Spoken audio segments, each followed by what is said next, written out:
مکہ معظمہ میں ایک کافر ولید نامی رہتا تھا۔ اس کا ایک سونے کا بت تھا جس کی وہ پوجا کیا کرتا تھا۔ ایک دن اس بت میں حرکت پیدا ہوئی اور وہ بولنے لگا۔ اس بت نے کہا، لوگو، محمد اللہ کا رسول نہیں ہے، اس کی ہرگز تصدیق نہ کرنا، معاذ اللہ۔ ولید بڑا خوش ہوا اور باہر نکل کر اپنے دوستوں سے کہا، مبارکباد، آج میرا معبود بولا ہے اور صاف صاف اس نے کہا ہے کہ محمد اللہ کا رسول نہیں ہے۔ یہ سن کر لوگ اس کے گھر آئے تو دیکھا کہ واقعی اس کا بت یہ جملے دہرا رہا تھا۔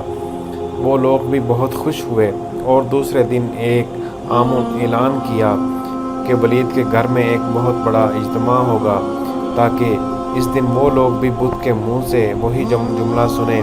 جب بڑا اجتماع ہو گیا تو ان لوگوں نے حضور صلی اللہ علیہ وآلہ وسلم کو بھی دعوت دی تاکہ حضور خود بھی تشریف لا کر بت کے منہ سے وہی بکواس سن سکیں۔ چنانچہ حضور صلی اللہ علیہ وآلہ وسلم بھی تشریف لے آئے۔ جب آپ صلی اللہ علیہ وآلہ وسلم تشریف لائے تو بت بول اٹھا، اے مکہ والو، خوب جان لو کہ محمد اللہ کے سچے رسول ہیں، ان کا ہر ارشاد سچا ہے اور ان کا دین برحق ہے، اور تم اور تمہارے بت جھوٹے، گمراہ اور گمراہ کرنے والے ہیں۔ اگر تم اس سچے رسول پر ایمان نہ لاؤ گے تو جہنم میں جاؤ گے، بس عقل مندی سے کام لو اور اس سچے رسول کی غلامی اختیار کر لو۔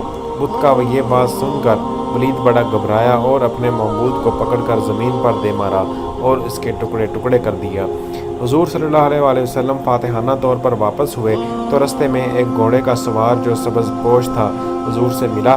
اس کے ہاتھ میں تلوار تھی جس سے خون بہہ رہا تھا۔ حضور نے فرمایا کہ تم کون ہو؟ وہ بولا، حضور میں جن ہوں اور آپ کا غلام ہوں اور مسلمان ہوں، جبل طور پر رہتا ہوں، میرا نام مہین ہے۔ میں کچھ دنوں کے لیے کہیں باہر گیا ہوا تھا، آج گھر واپس آیا تو میرے گھر والے رو رہے تھے۔ میں نے وجہ دریافت کی تو معلوم ہوا کہ ایک کافر جن جس کا نام مسفر تھا وہ مکہ میں آ کر ولید کے بت میں گھس کر حضور صلی اللہ علیہ وآلہ وسلم کے خلاف بکواس کر گیا ہے، اور آج پھر گیا ہے تاکہ پھر بت میں گھس کر آپ کے متعلق بکواس کرے۔ یا رسول اللہ، مجھے سخت غصہ آیا، میں تلوار لے کر اس کے پیچھے دوڑا اور اسے راستے میں ہی قتل کر دیا۔ پھر میں خود ولید کے بت کے اندر گھس گیا اور آج جس قدر تقریر کی ہے میں نے ہی کی ہے۔ آپ نے جب یہ قصہ سنا تو بڑی مسرت کا اظہار فرمایا اور اپنے اس غلام جن کے لیے دعا بھی فرمائی۔